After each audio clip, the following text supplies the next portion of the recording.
Olha, eu quero compartilhar com vocês uma palavra poderosa, uma revelação sobre alguns sinais da volta de Jesus Cristo.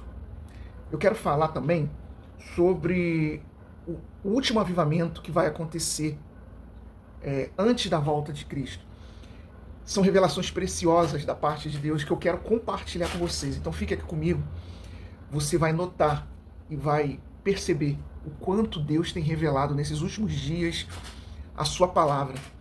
Que a gente possa aprender da sua palavra e esperar com paciência a volta do nosso Senhor Jesus Cristo. Então, se você quer receber de Deus esta palavra, fica aqui comigo nesse canal.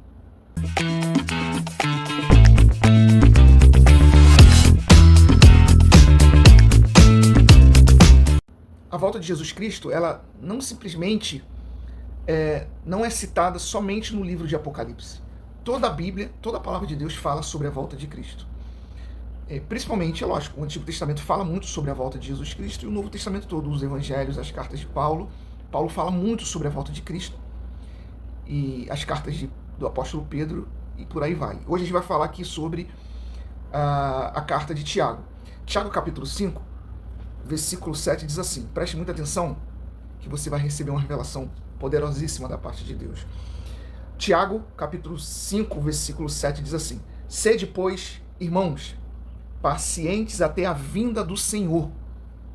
Eis que o lavrador espera o precioso fruto da terra, aguardando-o com paciência, até que receba a chuva temporã e serode.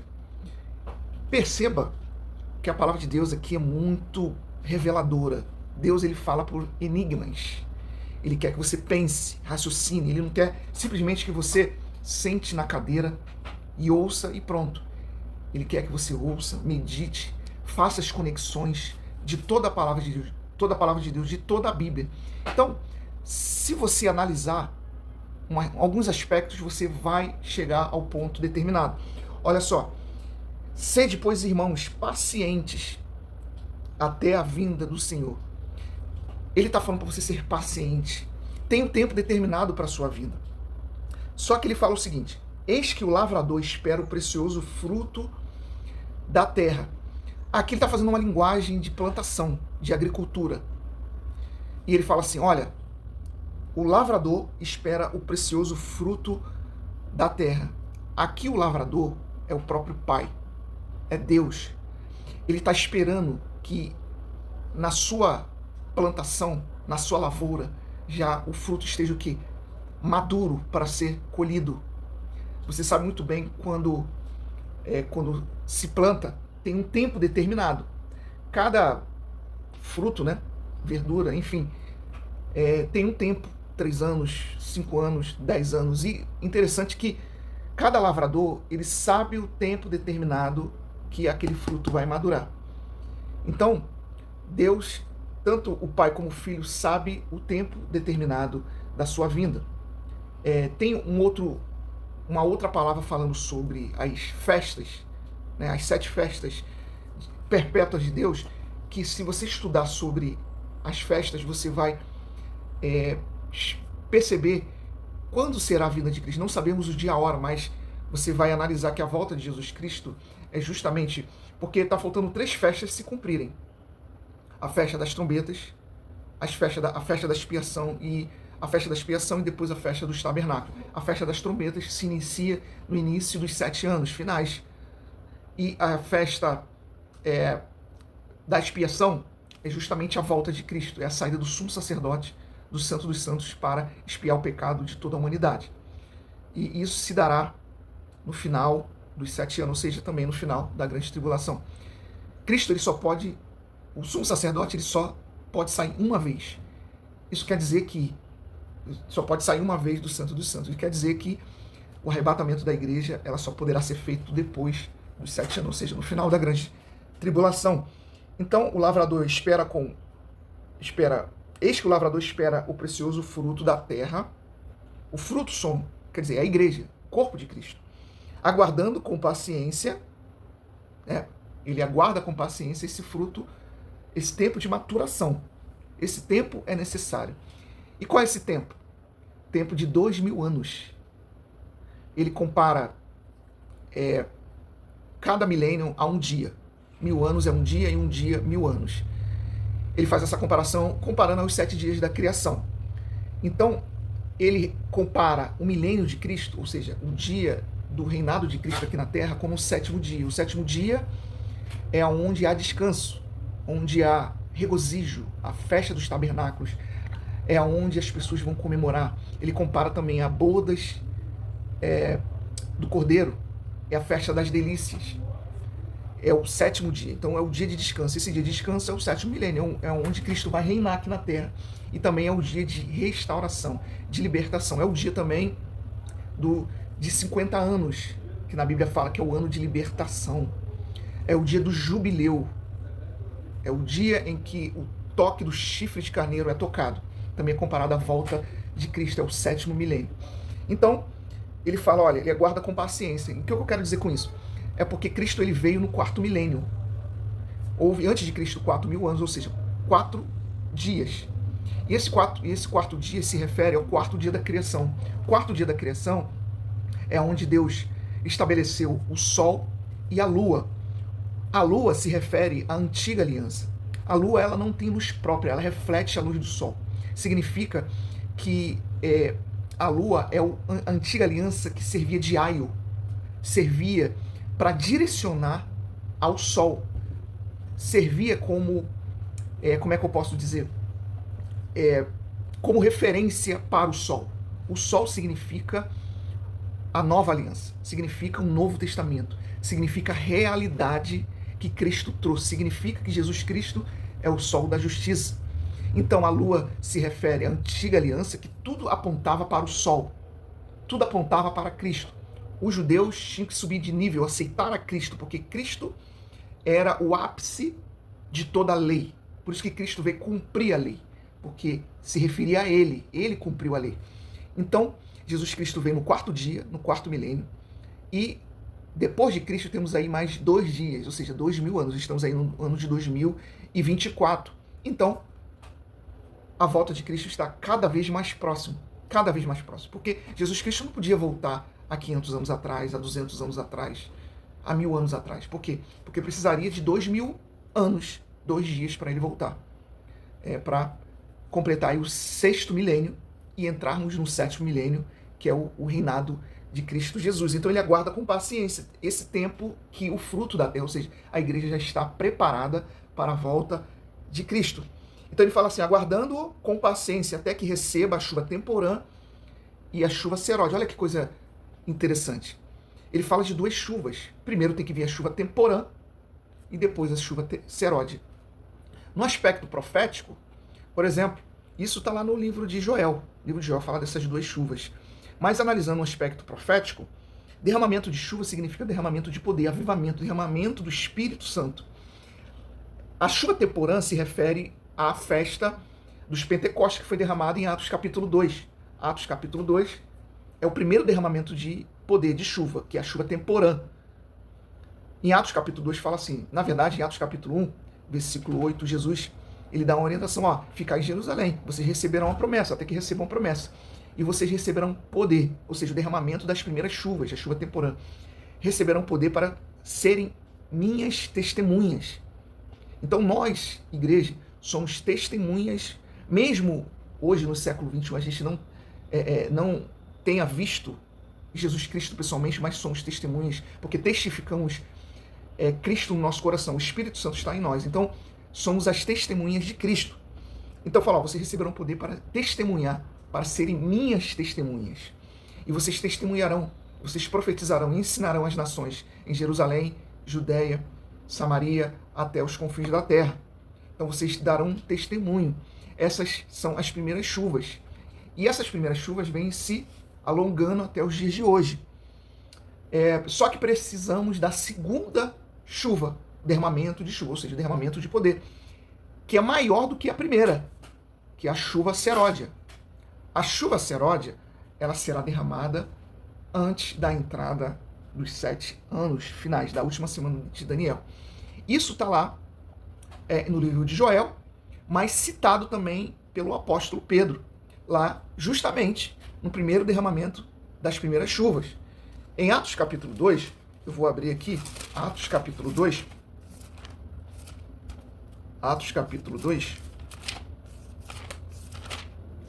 Vamos lá.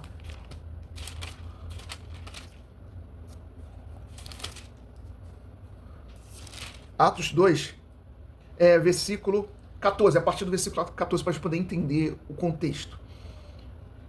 Capítulo 2, versículo 14, diz assim: Pedro, porém, pondo-se em pé com os 11, depois de todo o derramamento do Espírito de Deus, Pedro, porém, pondo-se em pé com os 11, levantou a voz e disse-lhes: Varões judeus, e todos que habitais em Jerusalém, seja-vos isto notório, escutai as minhas palavras.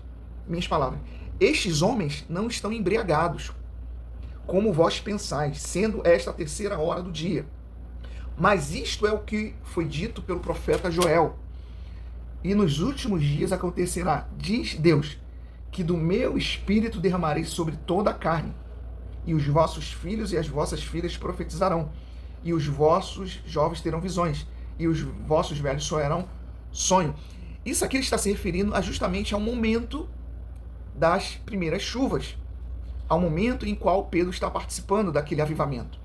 Então aqui está falando de Atos 2, onde eles estão recebendo as primeiras chuvas, o derramamento do Espírito Santo, para eles testemunharem e fazerem muitos milagres, porque o real motivo de receber chuva de avivamento é para operação de milagre, para arrependimento, para que eles preguem com firmeza, que as pessoas sejam impactadas pelo poder do Evangelho, como foi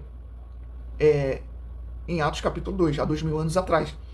Então, justamente, Deus ele derrama as chuvas para profetizar como testemunha, né? E justamente o apóstolo Pedro ele fala sobre este aspecto nas primeiras chuvas.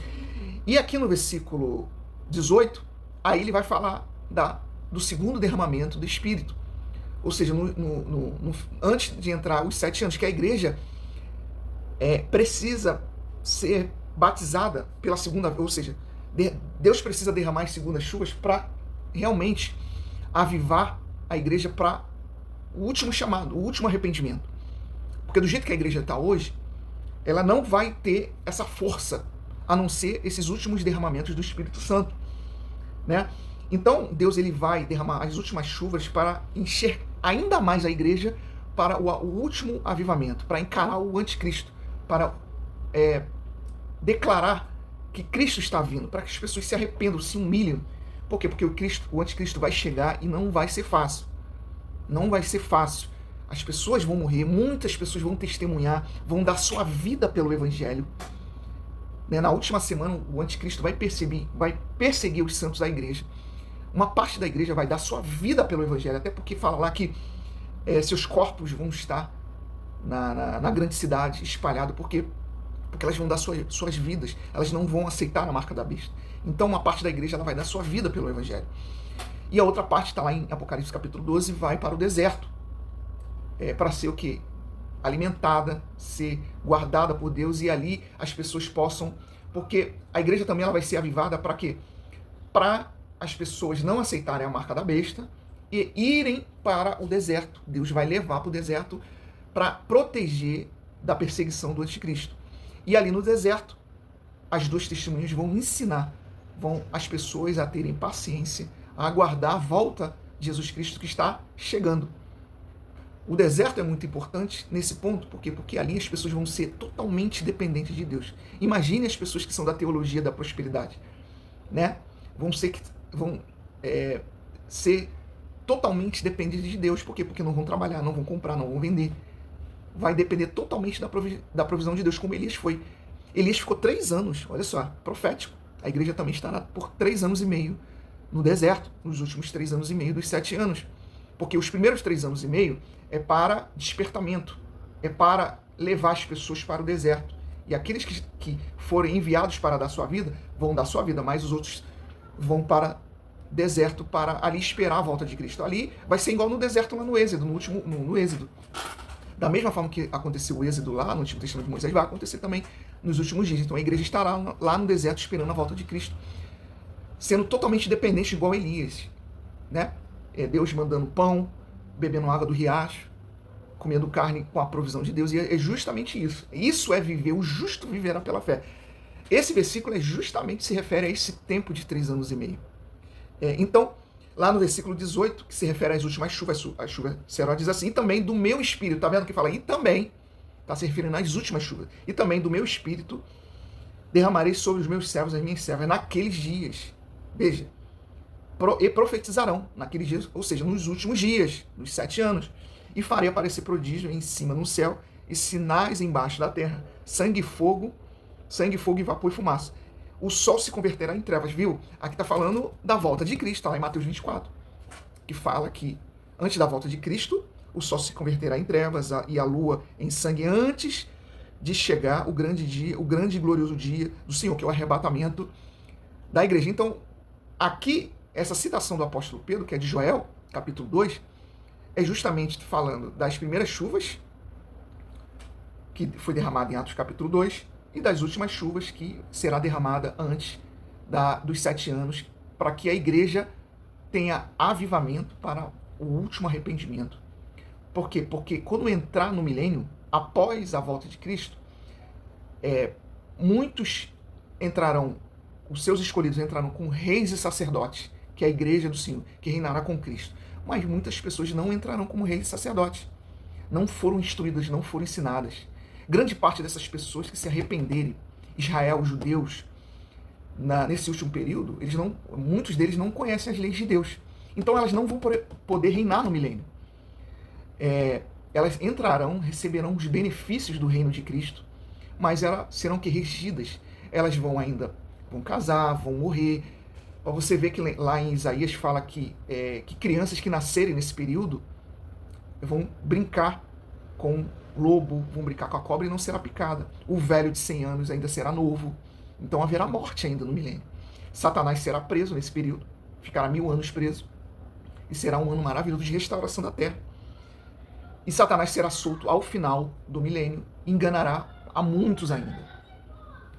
Mas depois que Satanás será solto, enganarão, levarão consigo alguns, muitos, né? Alguns não, muitos, e Deus vai derrotar e vai destruir tanto Satanás como a morte, que é o último a ser destruído. Aí sim entrará o quê? O juízo do trono branco, aonde todos, desde Adão até o final, serão julgados no juízo do trono branco, ressuscitarão. Essa é a segunda ressurreição, porque a primeira ressurreição é da igreja, no final da grande tribulação. Por isso que está lá em Apocalipse capítulo 20.